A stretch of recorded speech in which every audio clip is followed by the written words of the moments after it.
Hey everyone, and welcome back. In today's video, we'll look at the toggle style override highlighter, another helpful tool designed to shed some light on those instances where text has been formatted differently from its underlying paragraph or character styles. Sometimes in the rush of a project, it's easy to make a quick adjustment, maybe a slight tweak to the font size here, or a bolding of a word there. While these little overrides can feel efficient, you might later want to apply a consistent style to other parts of your text and wonder why it's not looking quite the same as the others. To turn on the toggle style override highlighter, go into either the paragraph style or character styles panel. In the drop-down menu, toggle style override highlighter, or click on this icon. InDesign will now visually highlight any text in your document with local formatting overrides applied to the paragraph or character style. The default highlight color is often a light blue or cyan color. The next logical and recommended step is to fix those overrides.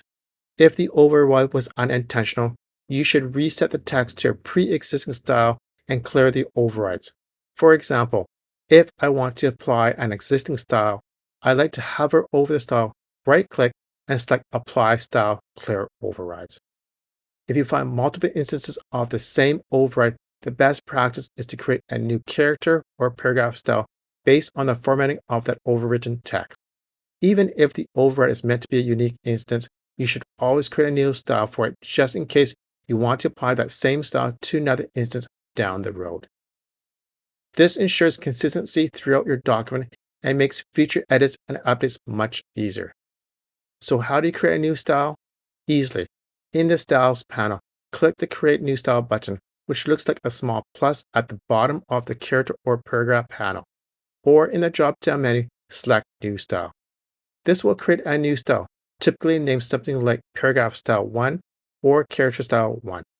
Double-click on the new style in the panel to open the Styles Options dialog box.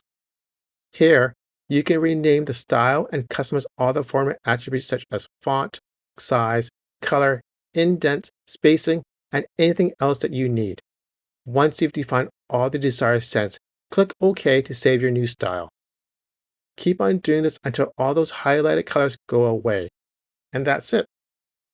I hope you found this helpful. Please give it a like and subscribe to the channel for more tips and tricks. Thanks for watching, and I'll see you in our next video.